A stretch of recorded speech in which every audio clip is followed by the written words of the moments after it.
cambiar la historia en un segundo. Hola, estamos en La Zurda. Desde 1999, Venezuela ha enfrentado infinidad de agresiones. Manipulación mediática, sabotajes al petróleo, golpes de estado fallidos, protestas violentas, bloqueo económico. Estados Unidos lo llama la dictadura criminal. Aprovechando que está Olenis Ortiz, una comunicadora venezolana, comunicadora digital, que tiene una cuenta en Twitter con más de 60.000 seguidores.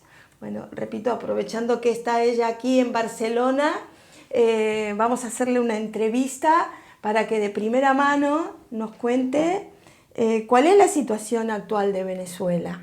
La pregunta del millón. Bueno, ya, gracias por estar acá. No, gracias a ti. Gracias a ti por estar aquí con nosotros, ¿no? Bueno, allí llegando, tratando más o menos de mostrar un poquito más de lo que ya a través de las redes estamos rompiendo y lo que a través de la televisión y la prensa corporativa tradicional no se ve, evidentemente. Allá ahorita, bueno, está el ambiente tenso, además de cara a las elecciones que vienen, con las dificultades económicas que entendemos están allí presentes, indiscutibles, pero que no se condensan en el concepto de una crisis humanitaria, porque sí es una crisis profunda, multifactorial, principalmente económica y es esencialmente cultural, ¿no? Pero en los términos del derecho internacional, humanitaria no es, y han venido apropiándose de ese término. Perdona, tú dices que se han venido apropiándose de ese término porque Estados Unidos está aprovechando para introducir, digamos, su influencia con la excusa de la ayuda humanitaria y desestabilizar, ¿no es cierto?, a la región. Así es. Bueno, es que además está demostrado históricamente cuáles han sido los métodos de Estados Unidos como tal.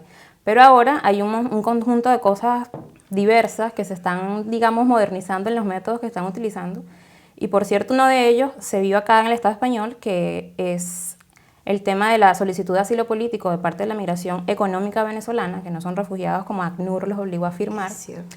Y acá los están obligando a solicitar el estatus de asilo político, aún a sabiendas de que no se lo van a dar, porque más o menos tantean allí el perfil de las personas que están ingresando de Venezuela acá. Sí. Y saben que no, pero igual lo hacen porque después lo mandan a hacer la cola larguísima con el montón de gente a la oficina esta de inmigración para solicitarlo, y entonces eso le sirve a la prensa de acá, que es la punta de lanza de la Unión Europea como tal, hacia América Latina en términos mediáticos, con sus objetivos políticos y todo lo demás. Oh, qué horror, miren toda la gente que está huyendo del régimen castrochavista de Maduro. Y eso les sirve como insumo mediático para contribuir en su discurso, que es ese. El objetivo final es la intervención militar o por la vía que ellos consideren, porque quieren los recursos de allá, pero bueno, les sirve la migración inducida, la crisis económica, decir que están en dictadura y un sinfín de mitos más que poco a poco ya se han ido desmontando. Sí. Yo insisto mucho en un ejemplo que sucedió allí por la calle del Medio en el 2015 con el tema de las elecciones parlamentarias, que fue que ganó la oposición y ahora es su punta de lanza de victoria. Y es que partió de una estafa en principio porque, por ejemplo, ese año los candidatos de la oposición no mostraron la cara, ni el nombre, ni nada, y tú no los veías haciendo campaña en ninguna parte. Y eso es porque se refugiaron en la tarjeta de la unidad, de la Mesa de la Unidad Democrática, la extinta MUD.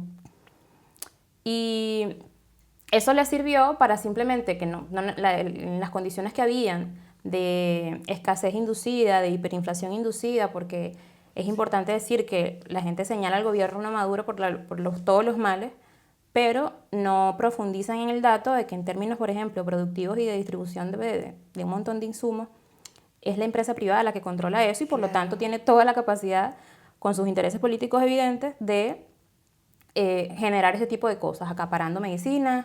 Allá teníamos enterraban los kilos de leche en polvo, a otros los vaciaban en los litros a las cunetas, encontraban galpones de medicamentos vencidos. Tenían la capacidad para hacerlo y lo hicieron, crearon un descontento en el país y evidentemente cuando mediáticamente apuntas a señalar al gobierno, entonces se te hace muy fácil que todos vayan y voten, no por ti, además que no te conocen como candidato, sino en contra de los culpables de toda la situación. Entonces en el 2015 fue una cuestión contundente además porque la victoria fue aplastante de la oposición en el Parlamento, y quedó en evidencia esa práctica pulidísima que les funcionó.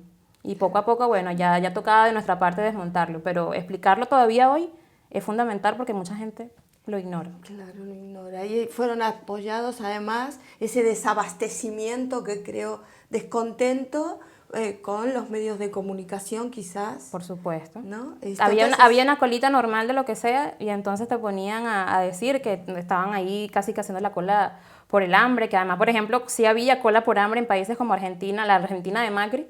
En ese mismo momento veías más o menos el paralelismo, ¿no? Y aquí todo era catastrófico, pero en el caso, por ejemplo, allá no pasaba. ¿Cuál es la respuesta del gobierno venezolano, en este caso de Maduro, hacia esta situación, ¿no? Allí hay un conjunto de elementos importantes, porque, por ejemplo, para agregarle al contexto que te dije ahorita del 2015, una razón fundamental que podría explicar, que lo explica el tema de la crisis económica actual, es la caída de los precios del petróleo, que también fue inducida desde 2014. Claro. Entonces, 2015, 2016, 2017, todo fue en picada, y ese pasa a ser uno de los primeros elementos contundentes. Se suma la desestabilización local por el control de la empresa privada en la producción y distribución de alimentos, se suma toda la fractura económica perversa que implica el dólar paralelo ya, que es el factor fundamental de la hiperinflación inducida. Y todo esto en conjunto se suma a las sanciones a partir del decreto de Obama. Entonces, todo este conjunto de cosas que la gente muchas veces le olvidan. Perdón, la sanción del decreto Obama es el bloqueo. A partir de allí, exacto. Declaran a Venezuela como una amenaza inusual extraordinaria para la seguridad de Estados Unidos y entonces ahí vale cualquier cosa.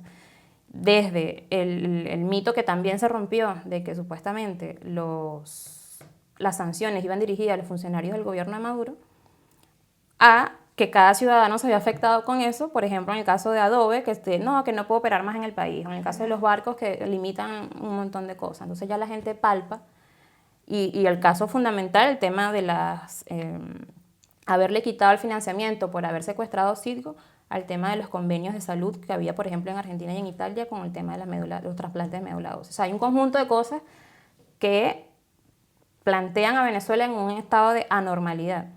Y cuando la gente desde afuera de Venezuela pretende analizar el país desde la lógica internacional de cómo funcionan las cosas en cuanto a todo, entonces no entienden nada. Claro. Y allí entran los ejemplos concretos de cómo la gente resiste, porque no es nada más qué políticas implementa Nicolás, sino, yo le digo más Nicolás que Maduro. Que Maduro. No es solamente eso, sino cómo la gente hace. ¿Y cómo hace la gente? Bueno, allí, por ejemplo, te pongo el ejemplo del blackout en marzo. Ese elemento esa variable para analizar el país en estos momentos es fundamental porque, por ejemplo, el país apagado, o más que todo Caracas, que tiene allí 6 millones de habitantes, y en Caracas tiene una particularidad de que el este es la zona pudiente y el oeste es la zona popular. Entonces comentaban allí que en medio de toda la necesidad de abastecerse de agua, de ver cómo prendían una planta eléctrica y cómo colaboraban con un edificio, con un hospital, la gente en el oeste se organizaba y ya tenía una base social ya que va por otras vías. Sí. De cómo organizarse. Pero es otro ambiente incluso, claro. en la localidad más pequeña, que es una calle. Allá hay más de 48.000 jefes de calle, que es una organización vía partido, pero es de gente que vive allí y son lideresas de su comunidad. Entonces, claro, en el oeste se vio durante el blackout una cuestión súper distinta a cómo se vio en el este. Porque, contaba una señora... Claro, vive en el individualismo exactamente, neoliberal puro y duro. Claro. No es nada más el cómo se están organizados, sino incluso un tema idiosincrático local. La gente interactuaba, jugaba dominó, empezaba, no sé... hablaban en el patio a gente que a lo mejor por el telefonito tenía rato que no se veía la cara, etcétera, etcétera. Mientras que en el este, todo el mundo encerrado, todo el mundo callado, todo el mundo amargado. Y yo veía hasta personas en la calle con sus carros prendiendo una fiesta en pleno apagón. O sea, una cosa incomprensible. Entonces, eso se explica, uno, por la idiosincrasia del venezolano y dos, por la capacidad organizativa local que tiene a través de... el partido, en principio, con el tema de las unidades de batalla Bolívar Chávez, que son las llamadas VC, está los comités locales de abastecimiento y producción, que se han convertido en una contención importantísima en la crisis actual, que son los CLAP. Y acompañado a eso hay un conjunto de programas sociales que han priorizado a la población más vulnerable y se les ha llamado como que son políticas para protegerlos en el marco de la guerra económica. Una de ellas, que es tan criticada, es el tema del sistema patria a través de los subsidios directos que implican los bonos. Y la gente dice, bueno, que ¿por qué tienen que estar esperando una bonificación directa o no sé qué? Yo quiero ganarme mi dinero trabajando, quiero que mi salario me alcance. Y tienen razón, salvo, insisto, que Venezuela no vive en unas condiciones normales. Y en función de eso, la gente debe empezar a analizar ese asunto. Entonces, sumado a políticas como esta, que subsidian directamente al individuo, incluso por encima de cuánto está el salario mínimo en algunas oportunidades, ayudan en colectivo a más o menos contener la cosa, pero cuando sumas la cosa en proporción te das cuenta que sí es una contención fundamental y por eso luego sancionan a los CLAP directamente desde el Departamento de Estado. Entonces, allí la organización, el cómo es el venezolano y también la voluntad de un gobierno que le preocupa eso y que ha buscado triangular los pagos internacionales, ver cómo Carrizo hace y por eso surge el petro. Además del bloqueo, están embargadas las cuentas en el exterior del país de Venezuela. O sea que hay países que le deben petróleo, deben dinero por la venta de petróleo a Venezuela. Y no, Venezuela no puede, esto hay que decirlo. Sí, y además tenemos millones bloqueados aquí mismo. Bloqueados en los bancos internacionales porque es como que está intervenida las cuentas. Sí, o sea, es como que tú estás en tu casa y tu vecino te corta la luz, te corta el agua y encima no te deja pagar para que alguien te traiga un bombillo. O sea, es una cuestión de asedio permanente por todos los flancos posibles, mediático, político, social, económico principalmente, porque, insisto, no se controla a través del gobierno totalmente la economía. Entonces, ese elemento allí es vital poder entenderlo. Pero además de esos elementos está la realidad en cuanto a una cuestión que yo defiendo mucho, que es el evaluar correctamente la cuestión del salario en Venezuela. Hay un tuit por allí que siempre sacaban, que era una lista de las banderitas con los países y colocaban al lado cuánto era el salario mínimo. Y al final salía Venezuela con un salario mínimo de 10, 12 dólares. Bueno, en ese momento eran 6 dólares, pero vamos a poner que ahorita son 10, 12 dólares. Y la gente que no vive en Venezuela, por supuesto que se escandaliza. En Estados Unidos se escandalizan, pero... ¿Cómo es posible? ¿Cómo hacen? O sea, pobrecito, pobre gente, como dicen por ahí. Entonces, cuando realmente vas a lo concreto y sacas la cuenta, y luego comparas con el resto de los países, que incluso son los que más nos atacan, de Chile, Argentina, acá en el Estado español, Estados Unidos, Colombia, etc., hay un conjunto de contrastes evidentes. Por ejemplo, allá, en la caja CLAP es una caja que tiene productos, carbohidratos, proteínas. Como para ayudar a la alimentación familiar, ¿no? Familiar. De hecho, se entregan 6 millones de cajas CLAP. Siempre la gente dice, no, pero es que eso no llega. No, ahí tiene sus márgenes de error, pero es un hecho concreto, tangible y comprobable, que es un muro de contención importante y por eso lo de las sanciones. Pero entonces, la caja CLAP tiene 15 productos, entre los que se incluyen harina, pasta, arroz, granos, algunos enlatados, aceite comestible, etc. Y esto tiene un costo de como un tercio, a veces un tercio, a veces un cuarto de dólar. Un cuarto de dólar, que tú vas a un mercado privado, a un supermercado, y te supera los 60 dólares.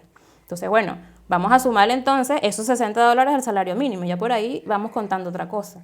Si además a eso, dentro del mismo, vamos a poner como unidad, $1 o €1 acá, para que más o menos se pueda dimensionar mejor.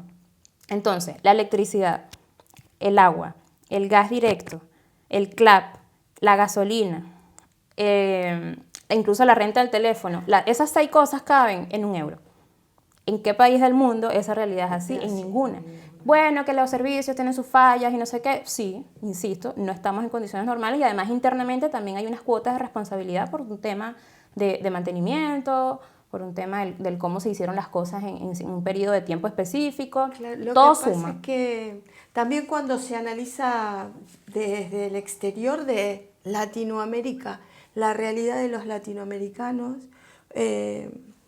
muchos desconocen la cantidad de infraestructura que necesita todo Sudamérica para llegar a ser como los países del, entre comillas, primer mundo. Entonces, claro, uno dice, ay, pobre, que falta esto, que falta lo otro, es que falta de hace siglos. Exacto, no de los últimos 20 años solamente. No es de los últimos 20 años, son siglos que se vienen arrastrando situaciones límite con la población. Y entonces no se puede reclamar a los últimos gobiernos cosas que nos hicieron durante siglos. Y sobre todo en un país petrolero como fue Venezuela, claro, donde a partir de 1999 o de Chávez, ¿no es cierto?, se está ayudando al pueblo llano que nunca recibió absolutamente nada, ¿no es cierto? Así es. Ahí entran otros factores también. Primero un datico ahí de la gasolina. Hay lugares donde la gasolina no puedes contabilizar cuánto cuesta. Y el que va a llenar el tanque le pregunta a mí cuánto te debo. Y le dicen, toma tu café y ya y le llenas la cuestión. O sea, porque a veces dan cualquier cosa. Porque es realmente absurdo el precio de la gasolina. Entonces, hay allí un elemento importante y es el tema, nosotros tenemos en Venezuela un bono demográfico de 30 años y una población muy joven, muy joven en promedio. Y es una población que, vamos a decir, mi generación, yo tengo 30 años, y esa generación que creció conmigo está en su gran mayoría alienada a través de la industria del entretenimiento. Ahí hay también otro elemento que suma a los anteriores y es el tema de dos bastiones de la sociedad, que son la salud y la educación.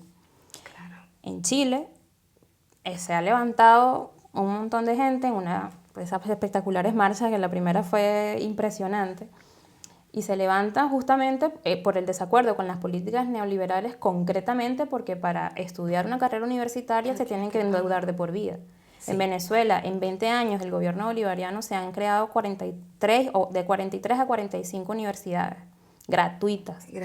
Y esa gente que hoy está como migrante económico en toda Latinoamérica, aquí también hay un montón, etcétera, etcétera, sí, se graduaron en su país, no tienen una, sino muchas veces dos carreras. Así es. Entonces cuando llegan a decirle a otro país, a alguien cualquiera, no, que ese país, que Maduro, que lo otro, y tú, bueno, no, yo soy abogado y soy no sé qué, y ¿y cuánto te salió eso? No, bueno, ya estudio normal. Eso es lo que yo estoy viendo, no lo como cuestiono. Argentina, hay muchísimos venezolanos que están en contra de Maduro y están ejerciendo su profesión en Argentina y en otros países de Sudamérica, hablando pestes del gobierno cuando ellos tuvieron la suerte de graduarse y de estar trabajando gracias a que pudieron tener una carrera gratuita, ¿no? Así es, eso no lo dicen en ninguna parte. No. Lo otro que tampoco dicen, que es el segundo bastión, que es el de la salud.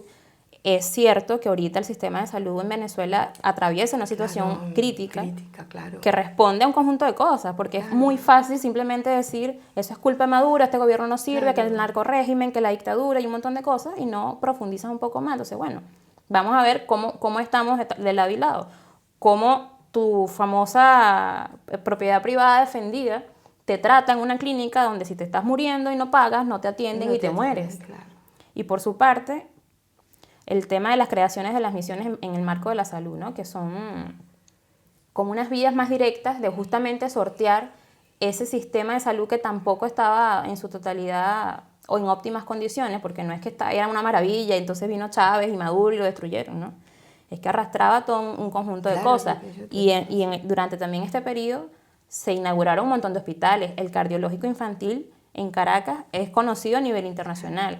En Venezuela se creó la misión Barrio Adentro, que comprende otras misiones también que la gente no lo puede creer. Yo misma he ido a transmitir en vivo y a visitar y grabar, demostrando una operación, por ejemplo, de cataratas, en un centro de diagnóstico integral, ubicado en un barrio, de gente que puede ir para allá, hacerse sus exámenes y todo ese rollo, se opera gratuitamente, y ese centro en particular, en un solo día, atienden 20 operaciones en promedio, gratis.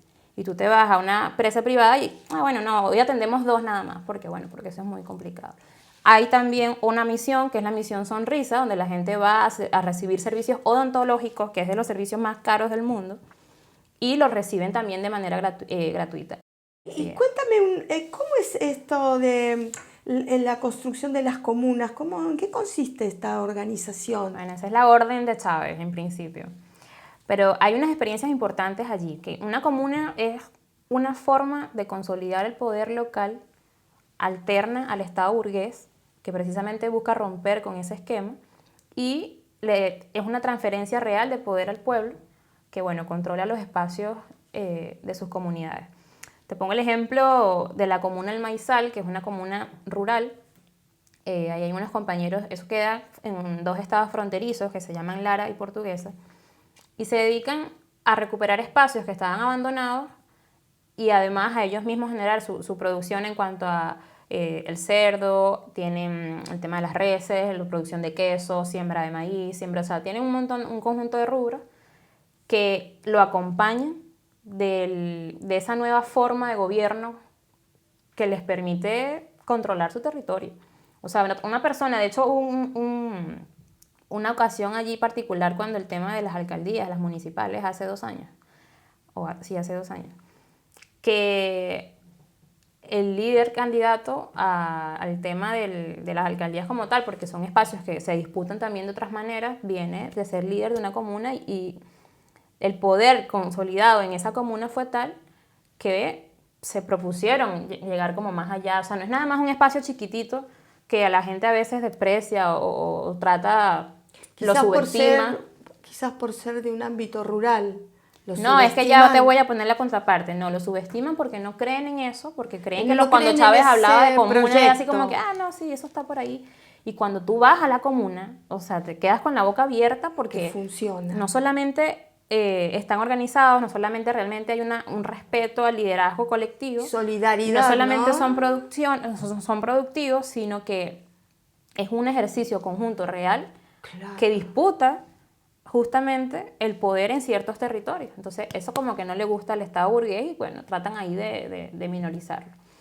Hay unas comunas urbanas que, bueno, están más que todo en Caracas, allí las más visibles, de repente no las que tienen un trabajo más extenso o mejor, sino que cada quien tiene su trabajo diferente. Hay una que se llama Comuna Panal 2021, que ellos tienen su propia moneda de intercambio, imagínate. O sea, hay espacios donde ellos, por ejemplo, coordinan una cuestión llamada pueblo a pueblo, que son productores directos que van en contacto a través de esta comuna con la gente directamente para que no haya intermediarios que encarezcan el precio de las cuestiones, de los productos, de los rubros básicos, generalmente agrícolas. Ellos tienen su propia moneda, entonces compras la moneda y cuando vas al intercambio de los productos, que a veces se da incluso por trueque, que es una de las formas en las que en Venezuela también se ha sorteado el tema de la crisis. Yo produzco plátano, tú produces maíz, entonces ahí nos cambiamos la cosa como antes, ¿no? Y ha funcionado, funciona muchísimo. Hay otras experiencias como Alpargata Solidaria en este sentido, etc. Ellos allí tienen un montón de cosas. O sea, una comuna tiene espacios conquistados de comunicación, una radio comunitaria, una televisora comunitaria, tiene espacios culturales donde más bien buscan integrar a la juventud desde muy pequeña, disputan liderazgo incluso en ámbitos electorales. O sea, es una construcción real que se preocupa principalmente por satisfacer las necesidades de la gente. Cuando se conforman como comuna, es un conjunto de consejos comunales que es como una especie de asociación de vecinos de la época antaña, ¿no? Allá se procuró consolidar los consejos comunales en las comunidades y varios consejos comunales conforman la comuna como tal que los aglomera. En el caso de una muy reciente que está sonando mucho, que es la comuna Altos del Lídice, ellos tienen como un proyecto bastión que es la farmacia comunal. Y ellos allí gestionan a través de alguna fundación, algunos compañeros particulares que desde el exterior donan medicamentos a esa comuna. Ellos y yo creo que son como 5.000 personas en la comuna.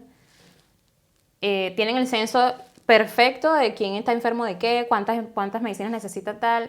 Y la farmacia comunal, que es atendida por una doctora de la comunidad que vive y trabaja en la comunidad, es la que está pendiente de todo ese rollo y lo lleva milimétricamente. El Estado no interviene allí. O sea, En ese espacio hay medicamentos que no tienen muchos hospitales y lo tiene la comuna por la organización y las relaciones que han realizado. O sea, es una cosa espectacular. fantástico. Y cuando tú vas ya escuchas a los liderazgos, que son muchachitos, o sea, hasta menores que yo, con un discurso impecable que te deja con la boca abierta a cualquiera en cualquier país del Me mundo. está dejando con la boca abierta. Pues, ¿Qué? pero sí, Pero te voy a compartir ese montón de cosas. Pero son voces que hay que mostrar, son voces que hay Qué que hermoso. empezar a decir que, a mí particularmente, que son mis amigos con los que de repente me tomo un café, una birra, una cosa, me sorprende cuando yo los escucho a un discurso que muchos lo han dado a veces, incluso hasta delante del propio Nicolás. Una cátedra aprendida en Chávez, ojo, porque incluso son personas ajenas al partido, es un poder autónomo. El poder de la comuna es una cosa bellísima que si se explotara mucho más tampoco en términos entonces mediáticos, podemos decir que los líderes de las comunas están influenciados o que les políticamente. pagan, o que lo están Claro, no, que son mercenarios de... Mira, es la expresión más pura de el proceso revolucionario real. Es que es Los liderazgo liderazgos de verdad. en la comuna. Claro, porque le estás dando el verdadero poder a la gente, ¿no? Y lo ejercen Claro. te Y la gente Te aleccionan. Y la gente siente que puede. claro. Y por eso, y a medida que puede, cree más en sí mismo y puede más y hace más y así van Claro. sucesivamente. Sí, Qué sí. hermoso. Claro. Y podemos seguir y seguir y seguir y seguir Sí. y hacer una lista gigantesca de todas las cosas que no se dicen. Y por eso el que va para Venezuela se sorprende, pero además se quiere quedar todo ratico, porque es completamente otra cosa lo que se cuenta en los medios. ¿Y qué futuro ves, para ir terminando, qué futuro ves en Venezuela? Ahorita hay una sensación de esperanza bastante marcada que incluso se diferencia un poco en este momento al comienzo del año, porque en el comienzo del año todo estaba muy movido. Allá un año político en Venezuela es como 10 años en otro país porque es muy dinámico y muy cambiante, pero la gente en particular confía en el gobierno bolivariano con los cuestionamientos que sí se les debe hacer para que se corrijan las fallas, pero sabe que es con este proceso que sus derechos van a estar garantizados, no solamente por la vida del hecho, sino por la intencionalidad genuina de que le importa a la gente. Y eso es una cuestión sembrada por Chávez indiscutiblemente. En cualquier país del mundo la gente sabe que eso es así. Entonces, hay una organización popular consciente que cuando ahorita vengan las elecciones se va a movilizar y se va a demostrar cuál es esa llamada maquinaria que se mueve, que la gente a veces no entiende cómo funcionan las cosas. Bueno, allá el tema organizativo es vital, pero el tema del cómo es el venezolano es lo que permite que la gente no comprenda nada. Respeto a la idiosincrasia de cada pueblo, ¿no?